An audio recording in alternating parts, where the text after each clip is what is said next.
Hey everybody, it's Mikki here. You're listening to Wikipedia, and this week on the podcast, I bring back fan favourite Dr. Dan Plews to talk about his new paper, Fueled or Fooled, examining the evidence and mechanisms behind ultra-high carbohydrate intake in endurance athletes. And it's not just Dan that's on the paper, actually. There's also Paul Booth, who was a previous guest on Wikipedia, the coach of Ruth Croft in the UTMB race last year, and Tom Evans, and a couple of other notable people in the science realm, like Ed Maunder, etc. And so anyway, Dan and I talk about the latest research on carbohydrate fueling from the very low to the very high and the evidence base to support ultra high carb fueling for your age grouper athlete. Such a great conversation. Dan keeps it very practical, and as you'll hear in our discussion, the paper itself is very balanced. And, you know, Dan has been not tainted with the low carb brush. He's certainly a low carb guy, but he certainly isn't ketogenic the way that people think that he is. And he's certainly not in support of anything that doesn't have a good science to sort of back it up. So we talk about the nuance between science and practice and the ideas that, you know, practice leads science and what this might mean for the ultra high carbohydrate space. And I think if you're an endurance athlete and you're curious about this, I think you're really going to be interested in some of the insights that Dan shares from that science perspective, with, of course, the practical lens. For those of you unfamiliar with Dan, I would be surprised if you're a regular listener of the show, because this is his sixth appearance here. Dr. Dan Plews is an applied sports scientist, exercise physiologist, researcher, coach, and accomplished endurance athlete with more than 17 years of experience working at the highest levels of international sport. Dan is also the founder of Enduro IQ, an endurance education and coaching platform designed to help athletes and coaches apply sports science in the real world. He's also the co-founder of Endurox alongside Dr. Adam Storey, providing evidence-based HYROX coaching and programming that combines endurance development, strength training, and race-specific preparation. In addition, if that's not enough, Dan is research lead at Pillar Performance Supplements, where he helps translate emerging research into practical supplement strategies for athletes. Dan's work brings together scientific rigor, elite level coaching experience, and first-hand understanding of what it takes to perform. His approach is centered on giving athletes the why behind the what and helping them apply science-driven strategies to train smarter and perform at their best, be it triathlon or HYROX. So I have linked in the show notes to the paper that Dan and I discussed today, plus also Enduro IQ and Endurox. So if you're interested in getting coaching from Dan, be it high level triathlon, any level HYROX, jump on in and have a look at these links here. Before we crack on to the interview, though, I would like to remind you that the best way to support this podcast is to hit the subscribe button on your favorite podcast listening platform. That increases the visibility of Wikipedia in amongst literally thousands of other podcasts out there. So more people get to hear from the guests that I have on the show, such as Dr. Dan Plews. All right, guys, enjoy this conversation. Be good. Hey, Dan, how are you? I'm very well, thanks, Mikki. Good to see you again. Yeah, great to see you. I will say I was thinking about you on the weekend because I was dragged along with my stepdaughter and her boyfriend to a ceremony class in Les Mills, which is very similar to HYROX training. Oh. And of course, anything related to HYROX, I immediately think of Endurox. And because of course, as you very well should. Yeah. I know. And of course, I see you all the time on Instagram doing your hard out workouts. And it's very clear to me, Dan, that it would be an excellent workout if you had skill. Like I don't have skill in ski erg. I can't box jump. I'm not very good at burpees, and therefore I'm unable to actually exert myself in those areas. So this is how I can have a very low level workout when other people are going balls. You know what, Mikki? You can learn. I know. You can. I too was once like you. Yeah, exactly. However, I was weak. I couldn't do a box jump. I had no coordination. Well, probably still not that much coordination. But yeah, it's amazing. You know, this old adage, you can't teach an old dog new tricks. You can teach an old dog some tricks. They just this can't is be. good. They can't be too complicated. But I think the cool thing about the HYROX is the movements are not that difficult to master. Yeah. I think CrossFit's a different story where you've got some Olympic lifting. That's it's quite tricky, but and that's why it's grown in popularity so much, because the movements are quite simple and it's sport for all, you know? So I like that. I like that. And are you you must be a couple of years in now, just loving it? yeah, And actually, how does it rank according to compared to triathlon? I mean, triathlon's my number one love, and I think Yeah. I'm still so involved in it. I love triathlon, but I'm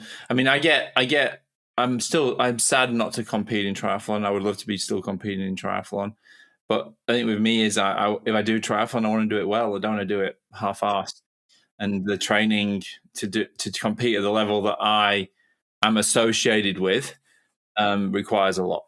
So it's been quite nice doing something like HYROX where the expectations are not so high, and the training is a bit less voluminous, if that's the word. Is voluminous a word? I think it is, isn't it? It is. Yeah. It is, Yeah. So, and I can do, 12, 15 hours of training a week and do well from that. And it includes all the things that I enjoyed with triathlon.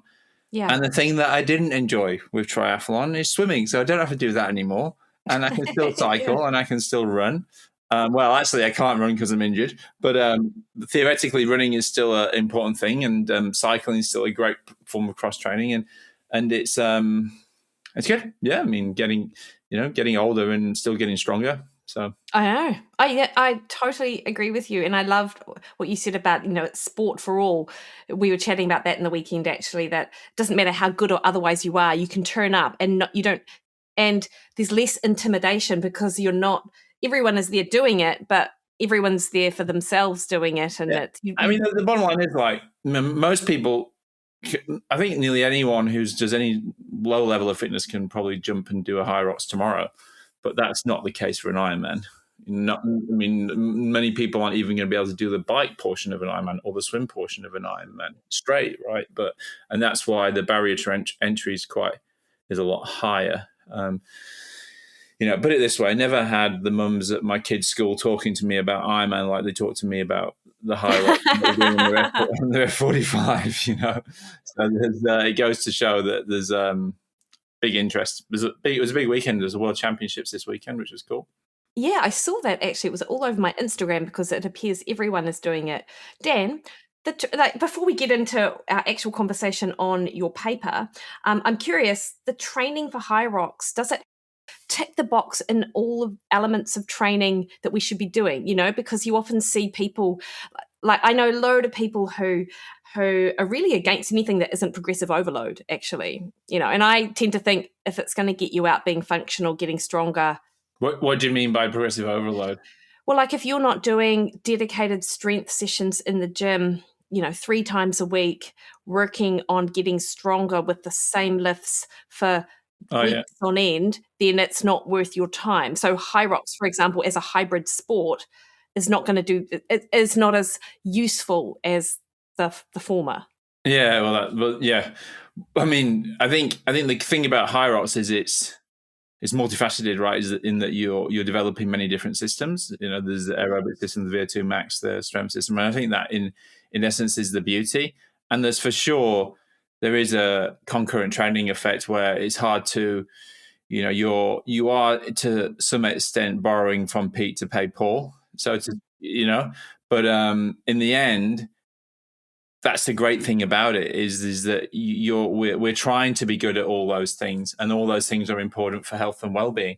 And you don't have to be doing progressive overload to improve in a very mundane fashion. In fact, I mean, if you look at the typical German volume training in weight training, they do 10 sets of 10 at a low weight, and they do exclusively that, and then only lift heavy on on the competition days, and they get really, really strong. So there's just so many different ways you can do it. And actually, as you were talking about, training all different systems, my mind flitted to what people were doing in the 60s and the 50s and the 40s who were super healthy and were quite functionally strong. They probably they weren't in a gym doing progressive overload. They were doing a lot of things in real life to help train those systems, right? Yeah, exactly. Just general functional movements, I think, is what the functional movements are important. And that's what I like. That's what I do like about doing HYROX, is that you get the aerobic training benefits of cycling and running. And I know cycling is not an event, but I still do a lot of it. You get the kind of the mobility aspects from burpee broad jumps and box jumps and wall balls, and then you get the strength aspect as well. So I think those things are quite important. And like, even I went to the osteo the other day, and the osteo was just amazed at how mobile I was, for a 43-year-old. And I do think a lot of it is use it or lose it, but also just doing things that require mobility, right? So there's definitely something to be said for that. Nice one. I love it, Dan. Thank you. And just so listeners know, you train people obviously in HYROX with Endurox, you and Adam Storey, right? Yeah, So we do. yeah, and I think that's just for the individual who might not have a clue, which is probably a lot of us, it's a cost-effective way to get like really great training information for it. Yeah, we've got an in-house built app as well, and it's built between me and Adam. Adam's focusing more on the strength, I'm focusing more on the endurance, and we're really building that app to be something more as well, where it's a bit more individualized. So we're just working on a system where you can, if you've done a HYROX before, it will analyze your race results, look at where your weaknesses lie in terms of the stations, and then specifically give you more training to work on your weaknesses, for example. So we're just building, and we're the only app to do that presently. And we do group coaching. So is what we call as part of our society, which is where you can join the app and you get lots of different plans. But then I don't do any one-on-one coaching for Endurox at the moment. I just have one-on-one athlete, because I mainly focus on triathlon for the one-on-ones. But we have Adam does one-on-one coaching. So nice one. And just so the listeners know, what's the starting rate for Endurox? $80 a month. Nice one. Yeah. So nice. Yeah. Keep us cheap. Yeah, it really is. Hey, so loved your paper, Dan. Just finished reading it. Fueled or Fooled: Examining the Evidence and Mechanisms Behind Ultra High Carbohydrate Intake in Endurance Athletes. Now, a couple of things I'll say before I just ask you a question is, I heard you mentioned on another podcast, Some Work, All Play, David and Megan Roche. And I love a lot of their content's excellent, like their training content I really love, and because of course they're into the trail running, the longer stuff, etc.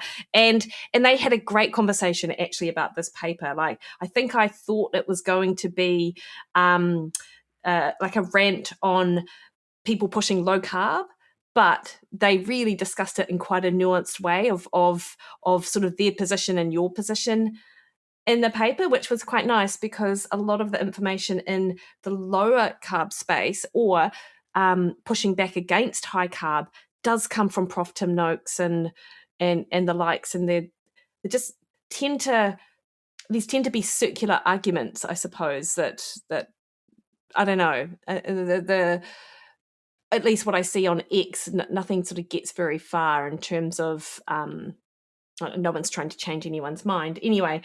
So yeah, I thought that was super interesting, and I'm curious, before we kick off into it, like, what was it about? I mean, there are arguments all the time on low carb versus high carb, etc. And obviously, this is still an area you're interested in. I mean, you were the lead on this paper. Yeah, I mean, I guess it's a bit too. There's a few reasons why I wrote this paper. One is, I have things in my head that I just need to get out sometimes, and I just had this whirling around in my head for a long time, and it was off the back of writing my HRV book, so I had that kind of a bit of a writing flow. But the main thing was, like, one is, I really feel like this whole space at the moment is just getting really out of hand in terms of high carb versus low carb, ultra high carb performance. And some are arguing 120, 180 grams, and you've got another side of the argument, right? saying 10 grams an hour sometimes. I think the 10 grams an hour gets a bit blown out of context because no one really actually says that, but that's what, that's kind of what people push. That's what the low carbers say.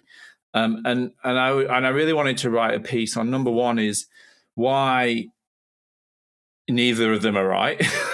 Yeah. And two is that I'm involved in this sport, and increasingly I'm seeing like 120 grams per hour has become the gold standard. It's become the norm. It's become the point at where it's like talked about like it's just the expected amount that people should be taking, and it couldn't be further from the truth because there's no evidence to support it. And I think people need to realize that we get to this point where the outliers and athletes doing things in the field is pushing guidelines over what the science is saying. And that's really the area of that's kind of what the overarching theme of the paper. But alongside that, I want to say, okay, well, if it is working, how can it possibly be working? Because you can't deny the anecdote. You can't deny that people are saying that it is effective. And if it is effective, why might it be effective? So I kind of postulate within the article 3 mechanisms as to why that might be. I'm not saying that these are the mechanisms. In fact, I don't think they are the mechanisms because I don't think it is true. I don't think it is. I don't think ultra high carb performance can be used for the masses and is an effective strategy for most people. So, and I think that was kind of the overarching theme and why I wrote the paper. This is the thing with exercise science, right? Is often practice comes before science, and you often hear that in different areas of strength conditioning, and what the bros are doing often informs research studies that then illustrate that what they've been doing forever is in fact, from a science perspective, oh yeah, that's actually what we see in exercise science. So it's not unusual for things to happen on the field that we are then interested in, or people like you are then interested in studying, which I suppose is the exactly. And I totally agree with that. And that's one of the things that comes across a lot from your David Roaches and now your Zach Bitters as well, who's like who's the biggest high carb advocate there is out there, made a full 360. But the argument is that what do they say? They say that the competitive pressure will always be the thing that is the overarching principle. But number one, the second author of this paper is Paul Booth, who was on your podcast. Yes, very good. And is the nutritionist for Tom Evans and Ruth Croft, neither of which used high carb fueling when they both won the UTMB last year. So there's a bit of competitive pressure for you. And so we can't be saying that it's always the best. Of course, it's like, and I would say that those and to your point that the science is behind, as I point out in the paper, the research has been done. We have had dose-response relationships looking at performance. There's not many, admittedly, there aren't many, but we do have that data and we do have that research. And okay, we don't have it, you can pull it apart. We don't have it over 4, 5, 6 hours, but the research is there. And to this point in time, we haven't seen any evidence to show that the ultra high carb fueling is more effective in terms of performance. The only paper that has come out recently is the Ravanti paper, and I think I pronounced that right, where we looked at the marathon runners, and there was a reduction in running economy during the ultra high carb fueling, right? But that paper is a little bit suspect, because if you actually really delve into the paper, there's not much difference between 90 and 120 grams for one, and it's still touted as the evidence for a performance gain at 120 grams. That very podcast that you referenced with David Roach, that's what they're touting in there, is that they're saying that this is the paper that proves it. Performance was never even measured. There was no performance measure in that paper. It was only looking at running economy. Running economy is not a performance measure. It is a determinant running success. So we're still nowhere near closer to having the evidence, and that's the where we stand today. Yeah, interesting. Yeah, no, this is why I'm pleased that we're just having a conversation about it, right? Dan, are you happy for us just to go through just the different parts of the paper? You laid it out so clearly as to, because a lot of the I guess people will argue, well, first up, of course, if you go ultra high carbohydrate, it's going to help spare my endogenous glycogen stores. And so out the gate, that's one of the first myths, if you like, that you address in whether or not in the benefit or not of ultra high carb. So what's actually going on? Yeah, so I thought this for a long time as well, but the idea that my favorite thing to ask an athlete who's doing high carb is I'll always say, "Why are you doing high carb? What's your reasoning behind it?" I said, because I'm trying to preserve my muscle glycogen, and I went, but that carbohydrate doesn't work that way, And I made a comment to my. I'm not saying that glycogen depletion isn't. I mean, there's an area of thought where people will say glycogen depletion doesn't cause fatigue. I'm not one of those people. I do believe glycogen depletion can cause fatigue, right? But having carbohydrates is not going to save you from glycogen depletion very much. So we published a paper. We published a meta-analysis that looked at. We took all the studies to see if taking in carbohydrates would preserve muscle glycogen. The outcome was yes, it does, but a small to almost trivial amount, and that was not dose dependent. So that means that the more you took, the more it didn't preserve muscle glycogen. So at 50 grams per hour, it seemed to be the limit of that made a small to trivial amount of reduction in your muscle glycogen. And in fact, as I talk about in the paper, there's some studies that show the opposite. So like Andrew King, for example, he's done a few studies that showed that when you take in carbohydrates in very high amounts, more than 100 grams, it actually speeds up your use of internal endogenous carbohydrate stores. So you use it at a quicker rate. So that's kind of the starting point of where say, well, if that's not happening, if that's not the case, then what's happening?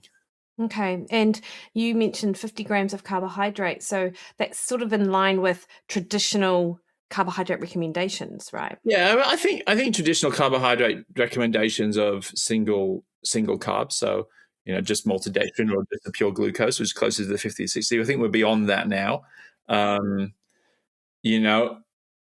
But yeah, like I say, even if it's beyond that and we're taking multiple transporters like fructose and glucose, it doesn't seem to be taking up 90 grams, doesn't seem to be having an additional preserving effect. Yeah.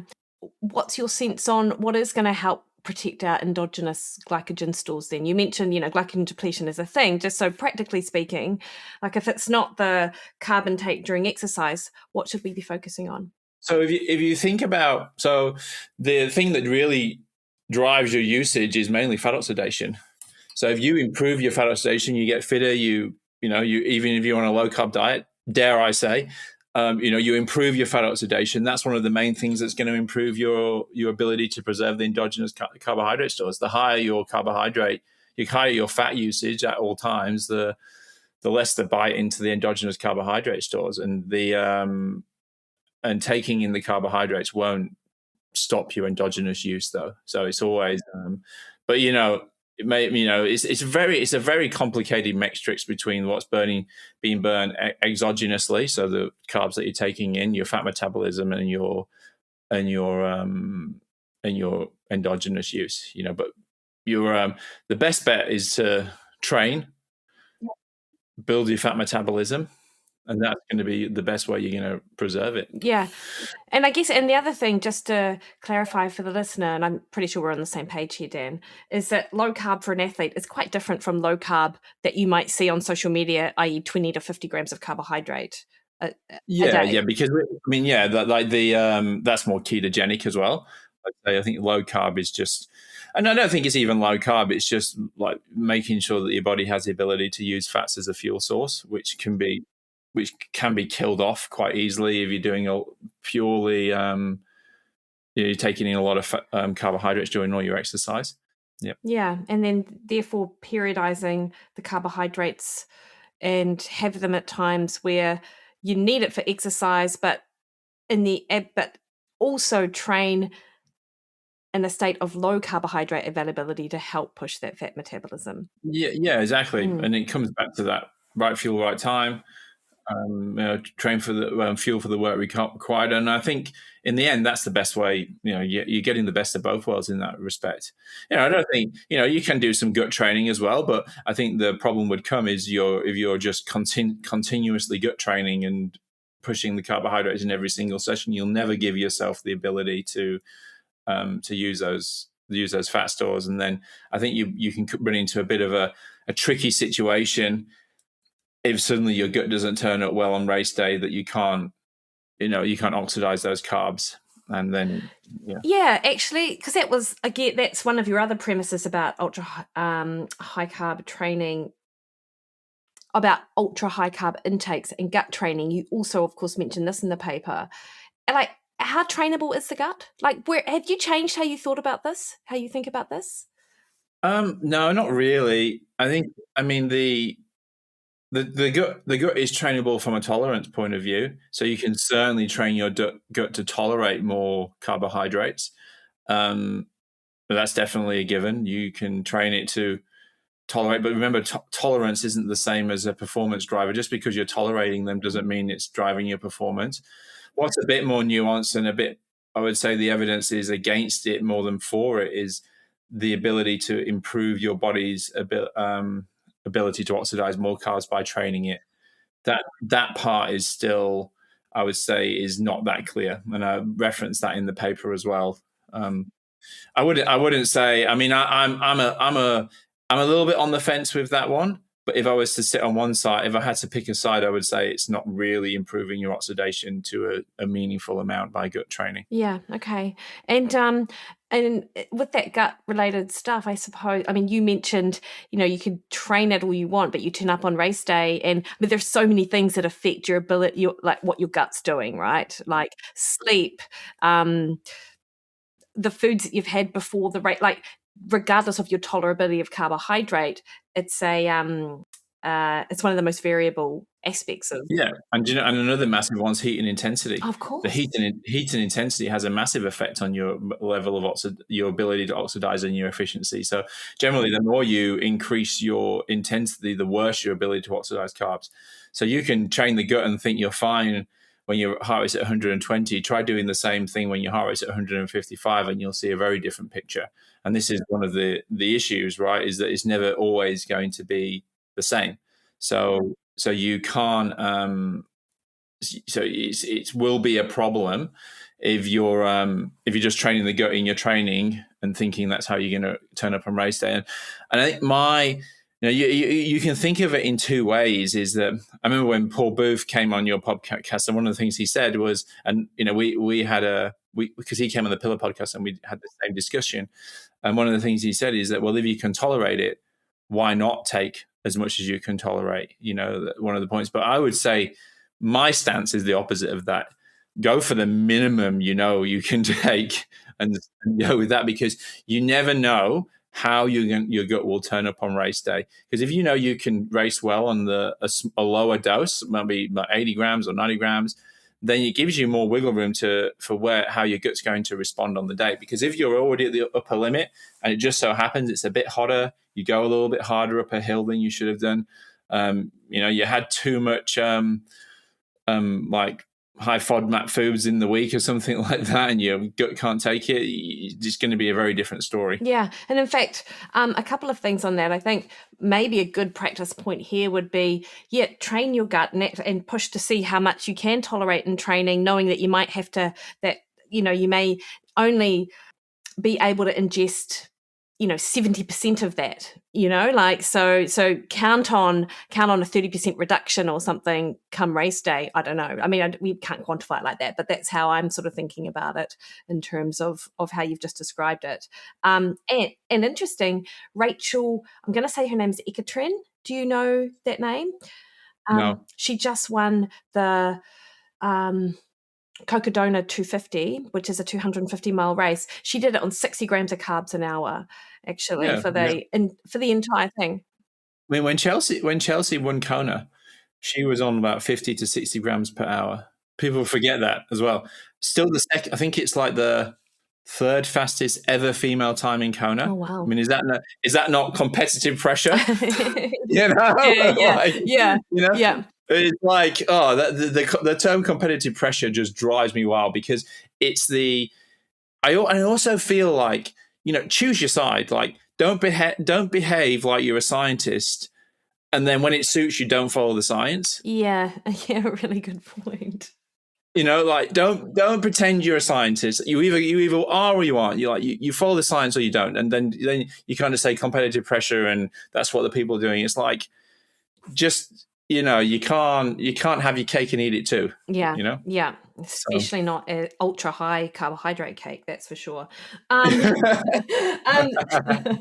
So actually, can we talk about your second point in the paper, actually, Dan? Because you say, like, the headline, there is a lack of evidence for improved performance with ultra high carb ingestion rates. Like, have we actually covered that off yet? Do we know, in fact, like you mentioned in the paper, to 90 grams there appears to be performance benefits, but beyond that, we just don't see it.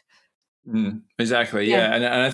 And there have been a number of performance studies that have been done. Of course, to play devil's advocate with myself, which I can easily do, is that it's very hard to replicate what's going on in competition. We're not doing full Ironmans in the lab.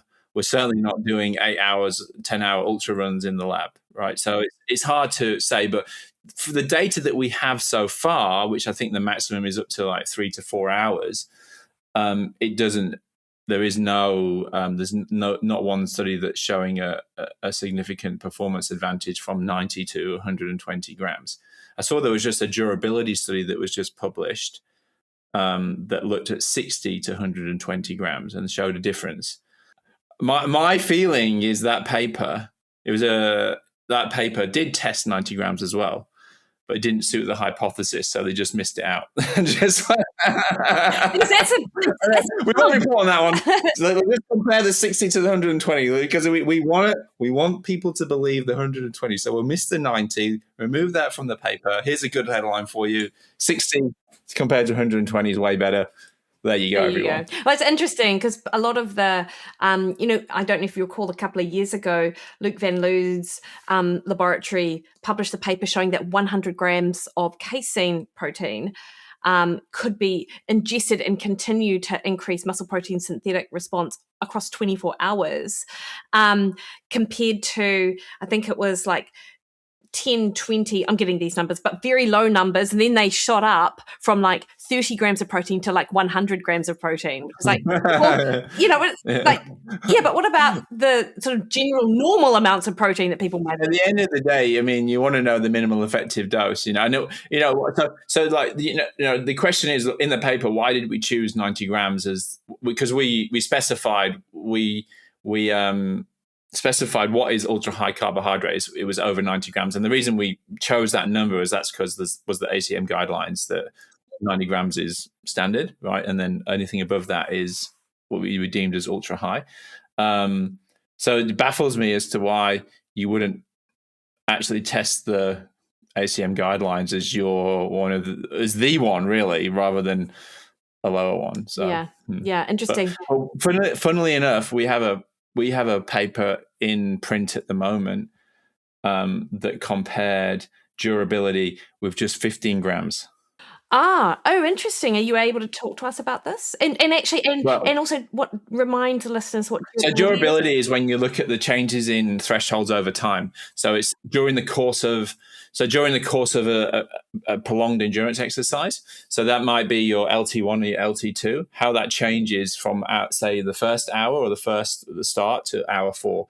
So if your LT1 starts at 300 watts, then what is it after 4 hours? We would assume it would have dropped by 260. So say someone goes from 300 watts to 200 watts, that will be quite poor durability. But if someone goes from 300 watts to 280 watts, they've got quite good durability. And we're typically seeing that's a real hallmark of a great athlete who's very good at the endurance sports is they have very high durability. So that's the thing that we measure is can we alter that drop off by taking in carbohydrates? And we've shown a few times now that we've got a few things in the pipeline. We've got another study that where we purposely sped up endogenous carbohydrate use. We basically heated the muscle and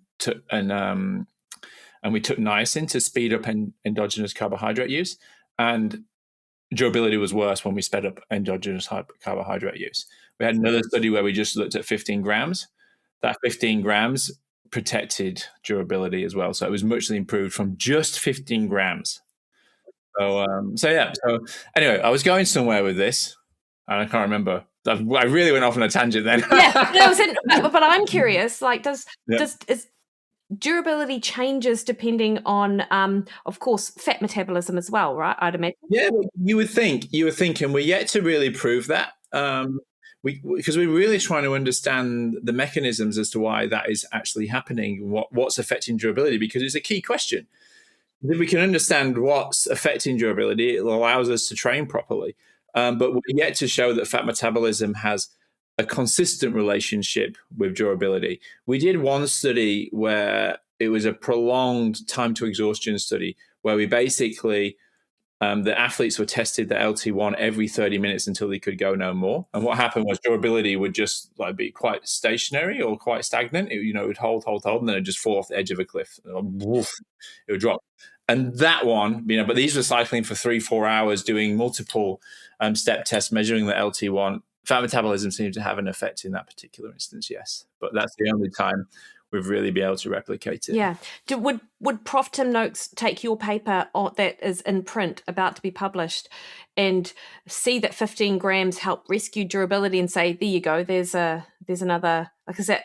Well, I think the questions will always be, well, will more have done better? Yeah. We don't know, right? And we wanted to do a 120 gram trial as well, but the problem is it's just so hard getting people in the lab. I mean, time and time again, there's only so much you can do, and we were limited on time, so we just chose for that. But the interesting thing is on the other paper where we purposely reduced endogenous carbohydrate, so we sped up the usage. And that flies in the face of this idea that glycogen depletion doesn't have an effect on fatigue. Yes, absolutely. But we didn't measure muscle. We didn't measure blood glucose either, or hyperglycemia. So you have nothing to add in that. I'm really good at playing devil's advocate with. I just think of the other person, what they would say, and the other side of the story. But is that called steel manning an argument or straw manning an argument? Do you hear the steel man? I think straw manning an argument is when you. I think that's a bit different. It's when you basically discredit the person from their credentials for something else they've done, right, and not actually address the to win an argument. Yeah, I think that's a strong argument. Yeah, okay, yeah, and I need to look up what steel manning is. Maybe it's the opposite. Who knows? Yeah, who knows? Hey, the other you mentioned niacin. So inform the listeners what niacin like. So i.e. do not take niacin before a long training session. Yeah, you don't. Yeah, because it speeds up. It makes you really. I mean, I didn't actually do this as a subject, and I wish I did because I could have experienced it. But I mean, I don't really understand the full mechanisms as to how it works. But it makes you very hot, gives you a very red face, makes you very flushed, and it speeds up the your uses of endogenous carbohydrate. Is it because it increases, like niacin increases vasodilation? It helps vascularly, and you can actually get non-flushing niacin, just so you know. But but we probably didn't want that one. Yeah. So in fact, it's increased something to do with increased oxidation.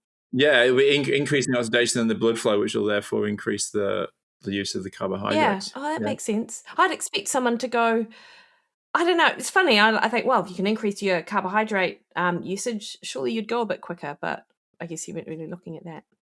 Yeah, well, I think it depends, doesn't it? Like, there's an argument to suggest that having a greater carbohydrate use is of advantage for shorter events, but it was not of an advantage for ultra long events. And it's an interesting argument, isn't it? Because I've heard that one be talked about from some of the high carbers. Is like, well, it doesn't matter.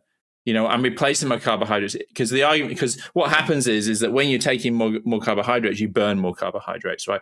If your muscle glycogen is really high at the start, you burn more carbohydrates, you take more carbohydrates in, you burn more carbohydrates, your fat metabolism goes down. And the argument is, well, I want to be using all my carbohydrates. I don't care about endogenous supplies being ruined because I'm taking more in. But as we discussed at the start, that doesn't matter because taking in carbohydrates is not helping you with your endogenous carbohydrates, saving it. So, yes. Yeah. Actually, something else I see a lot is that fat, using fat as a fuel source. Like it doesn't matter that you're suppressing fat metabolism because, in fact, it takes more energy to create ATP from fat. Therefore, it's a slower use of energy. Like, what's the go here, Dan? Yeah. Well, that. Wasn't that point 1 in the paper as well? Oh, it could have been. I might have skipped that one over. Talk to me. Come on, Mikki, do your homework. I know. Got it. Figure 1, point 1. Yeah. So one of the things that we talked about is we addressed that very point at point 1 is this idea that because carbohydrates has a better oxidative efficiency, you're creating more ATP with less energy usage, so to speak. So generally, it's a more superior substrate, and as we will therefore see, the argument is because of this, you use less VO2. Right. So you're using less VO2 to burn the carbohydrate. So if you're using less VO2, you're therefore more efficient, right? So you're improving your overall economy, or you're improving your overall efficiency of exercise, or your gross efficiency. So if you can, and one of the things that we talk about is almost this reverse, like rethinking the crossover point. So typically in exercise physiology, we have this crossover point where you'll start at a low intensity, you'll burn predominantly fat as a fuel source. And as intensity goes up, you make a cross, you switch, and you go from burning predominantly fats as a fuel source to burning predominantly carbohydrates as a fuel source as the intensity goes up. And traditionally in exercise physiology, we've always thought, okay, we want that crossover point to be as late as possible. So the later we can cross over from burning predominantly fats to predominantly carbohydrates, the better, because it's going to preserve our carbohydrates, it's going to preserve our endogenous. But the theory is that by taking in a lot of carbohydrates, we're making that crossover point happen even at a very, very low intensity. So we're actually at low intensities, we're being very efficient, we're using less oxygen, we're saving energy because we're burning more carbohydrates as a fuel source. So, and that was the idea behind this, the paper that was published in the marathon runners. So all those marathon runners were 2 hours and 20-minute marathon runners, so very elite.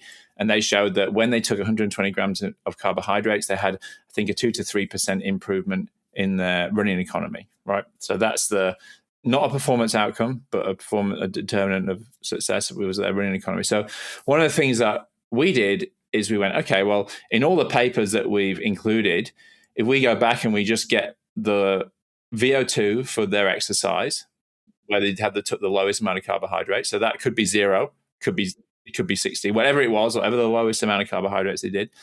And then we say, okay, well, now let's look at the VO2 at the highest amount of carbohydrates and let's see if there's a difference. Let's see if there's a change. And there wasn't. So we couldn't really pull out that idea that you're becoming more efficient and you're becoming more economical by taking in more carbohydrates, because that wasn't the case that we looked at all the studies that we could find. Yeah, no, nice one. Thank you, Dan. And of course, that was not just for the benefit of me who skipped that part of your paper. It's for the listener as well to understand like the full you were just pretending like you hadn't watched it to get me to. You hadn't read that part. Do you know, funny though, like, I don't know if this is you, it's a bit of a tangent, but often I'm listening to like the Diary of a CEO. Steve Bennett tends to do this a lot. He's like, he asks a question like he has absolutely no prior knowledge on any, or has never had an opinion on whatever it is he's talking about. And he's like, he might have at this point interviewed on a particular topic, like 5 or 6 different people. And clearly he has this knowledge, but the way he asks questions, he asks it like he's like, so what do you think about carbohydrate? You know, like, it makes me laugh. That is not me. I'm not that person. You're a much better interviewer than Diary. Oh, I'm going to pull that out. That is going to be the advertisement for this. They're amateur hour compared to Wikipedia. Clearly they are. Hey, Dan, of course, the elephant, it's not even an elephant in the room, but I do think that when we talk about competitive pressure and when you see comments like that and referring to why high carb is superior, health, long-term health of these athletes. Like, this is the thing I keep coming back to, like the fact that, you know, Prin's paper was small, but it showed that definite uptick in blood glucose levels. And I mean, when you say 31% of participants, it sounds quite major, but there were very small participant numbers. So I'm cognizant of that. But in real life, we see this with athletes that we work with, is that there are just, particularly as you get to our middle age, people can't tolerate carbohydrate to the same extent, not gut related, not performance related, but actually looking at health markers, looking at body composition. Like, how important, like, I think this is super important. I assume you still do as well. And does that drive any of the decisions you make with your athletes and your recommendations? I'm just still getting over the fact that you just call me middle-aged, to be honest. Well, you did say you were 43. Yeah, but you don't have to say it. You're a mammal. No. Are you a mammal now, middle-aged man? No, well, yeah, I am actually, yeah. But I don't like to think I don't look like a mammal. No, you don't. No, so we actually talk about this in the conclusion as well. So I mentioned I talk about this very fact. And the funny thing is that one of the reviewers who reviewed this paper really wanted me to take it out. He didn't like it at all. Because the argument was, this shouldn't be in here.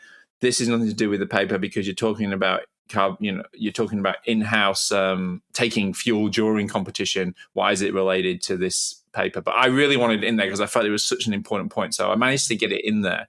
And the reason being is because if we do think about the gut training and the ultra high carb fueling and the recovery, then it is something that you need to consider. And as you get older, you cannot tolerate those amounts of carbohydrates in the same way. And I think it goes a bit beyond that as well, is that if you're just really prioritizing carbohydrates in such a high level, and you're talking like, probably 80% of your total diet is carbohydrates, if not more, then where's your room for the things that are really making the difference? And then where's your room for all your micronutrients and your good fats and your proteins, dare I say? This is probably the most important thing. So I think it leaves that as a question as well. Yeah, no, I agree. And like, you can't talk about performance without considering health.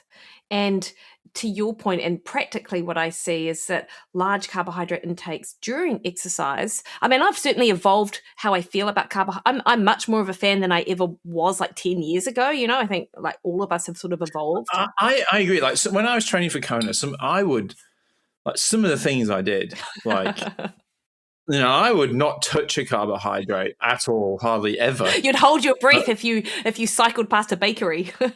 He was crazy. I don't know. I would just do so much things on absolutely nothing. But now, I do take more carbohydrates when I exercise, and I think it makes me, I feel like I come out of the session feeling a little bit less zonked half the time. I do feel that makes a difference. If I really push like 5-6 hour rides on no fueling, it really leaves a mark.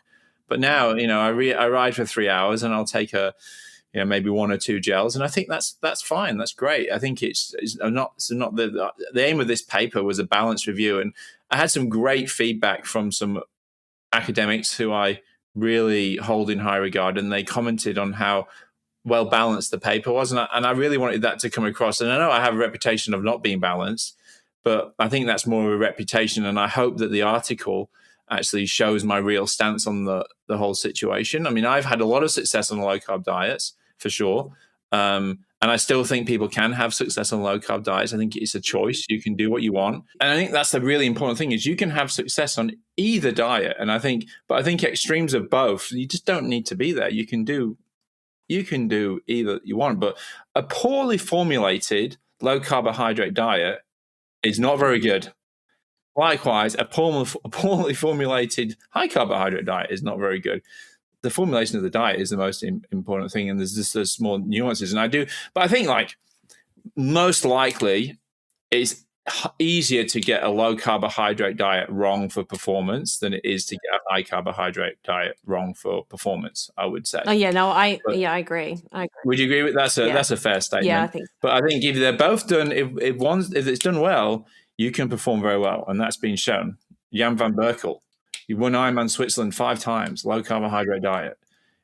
There's another example of competitive pressure for you. Yeah. I don't know. I totally appreciate, and I guess my point around the high carb approach is that that super high carb during training can often drive eating behavior outside of training as well, which people don't really talk about, but like it'll drive cravings, it'll tank energy, people will go to more caffeine, more sugar. To your point, diet. you mean low carb?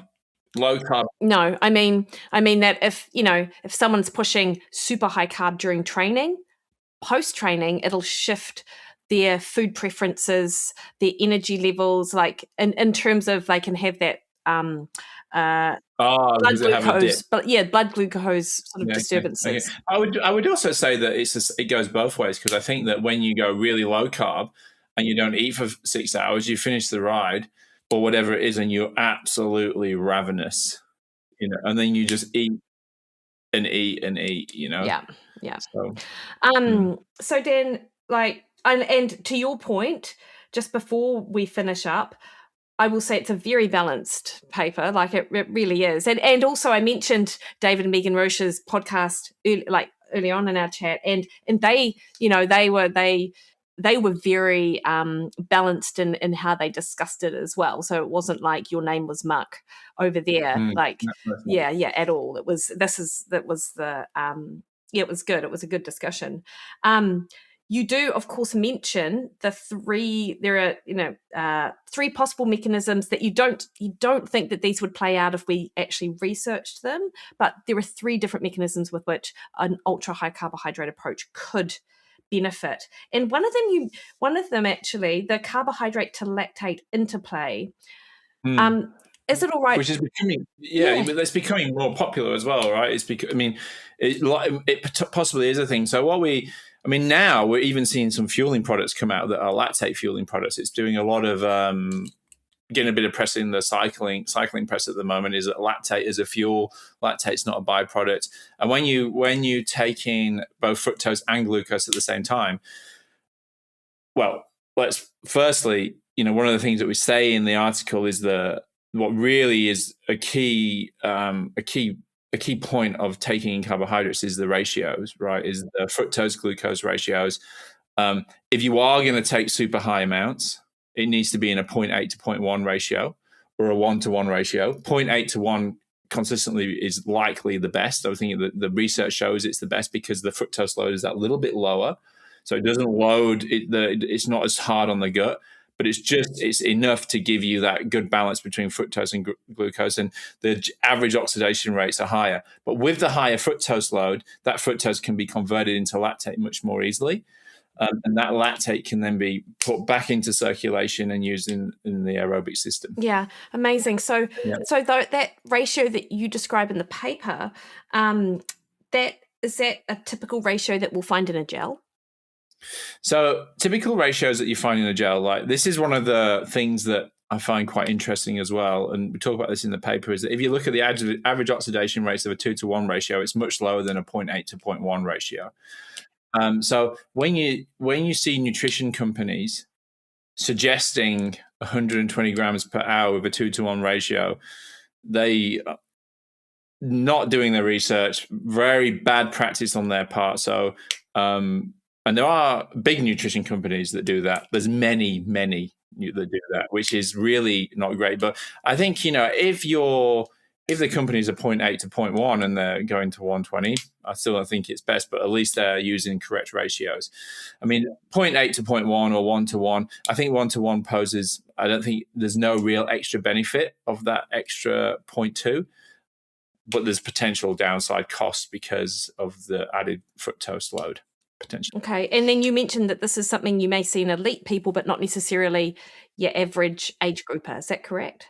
Yeah, exactly. And I think in the conclusion of the paper, we acknowledge that there are differences in oxidation rates and the ability to use fuels. Very apparent. I mean, the Harris paper that we cite in there, it's a really great paper.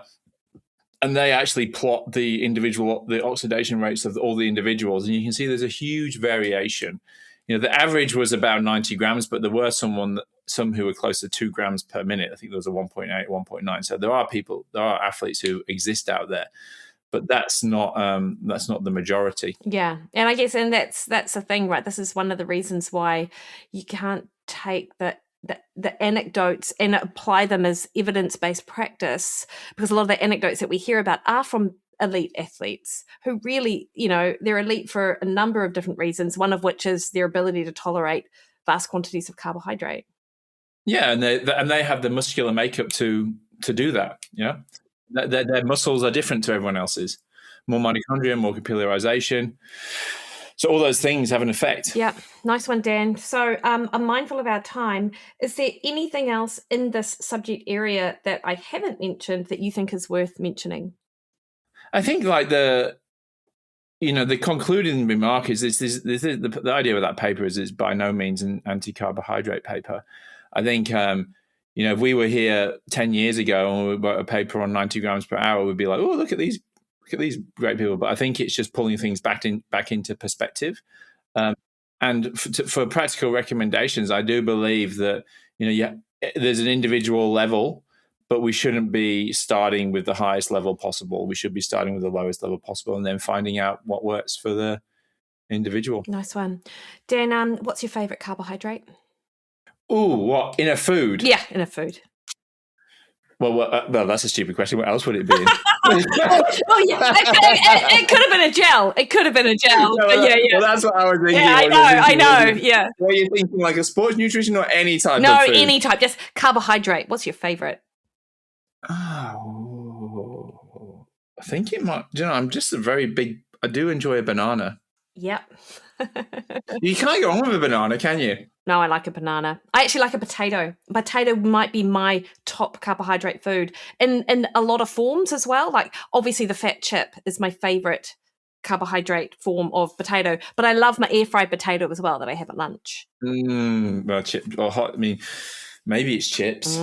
But when I raced, I used to have a packet of potato chips in my post race bag because but after racing, that salty, savoury goodness. Yeah, it does it. Hey, having said that, I have no filter when it comes to potato chips, so maybe it is potato chips because I'm not going to be stuffing continuously eating a whole bunch of bananas. But if you put a full packet of potato chips in front of me, it's likely going to go. It's a trigger food for you. Yeah, definitely. Hey, and so Dan, I think this paper must be open access because it's open access. Yeah, it's open access. So anyone can get it. Yeah, nice one. So obviously we'll pop a link to that in the show notes, along with a link to the Endurox information, and of course, EnduroIQ, top-notch education. Might be more suitable. EnduroIQ is probably more. People listen to this, I'm guessing there's more endurance athletes in there than possibly HYROX, maybe. Possibly. But a lot of people are HYROX curious, I think we'd call them, what's all this HYROX about? And get involved. Yeah, and also show us your book. Oh. Just so I can pop it on. So you just published a book. Amazing. You just wrote a book. Funnily enough, Mikki, I'm actually not really that well known for carbohydrates, and I'm more well known for this. I know. Amazing. That's so great. So who's that a book for?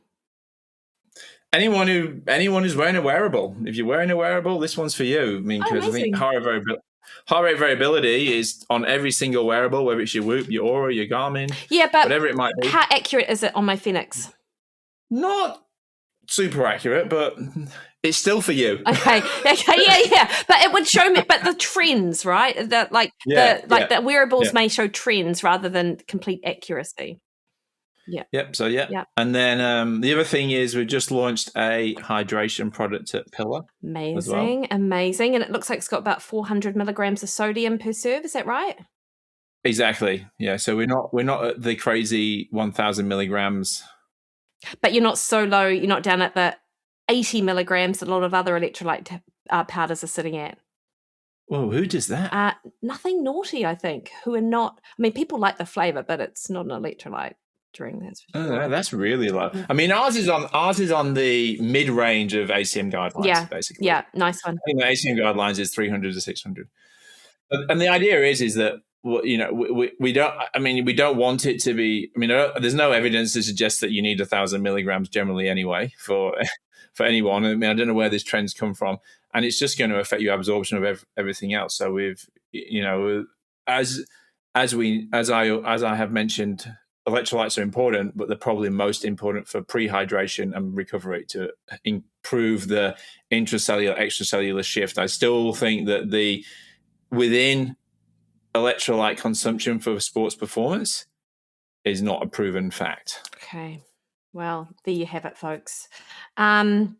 All right, Dan. Well, Mikki disagrees with me. We'll have to have another one on this one some other time. No. I don't. But I like to end it on that. We just need to end it there. It was a very strong. That is fact. Like, what else is there to say? Nothing's fact. Yeah. The science has never settled, people. No. Like someone said to me the other day, they were trying to sell me a product, and they said, "I'm 100% certain this works in 100% of people." And I said, "Oh, mate, I'm not buying this. I'm not buying your product." No. You stood a chance, but now, yeah, it is over. I'm lost. Yeah, Dan, great to catch up with you. Just let the listeners know where they can catch up with you day to day. I think I'm pretty active on the old Instagram mainly. Yeah, nice one. So you can catch me on there. We've got my own personal account at the Plews, and then Endurox has an account, EnduroIQ has an account, and we've been quite active recently. We're putting up quite a lot of content, so we've upped our game. Yeah, so nice one. I've noticed. Awesome, Dan. You have a great rest of your day. Thank you.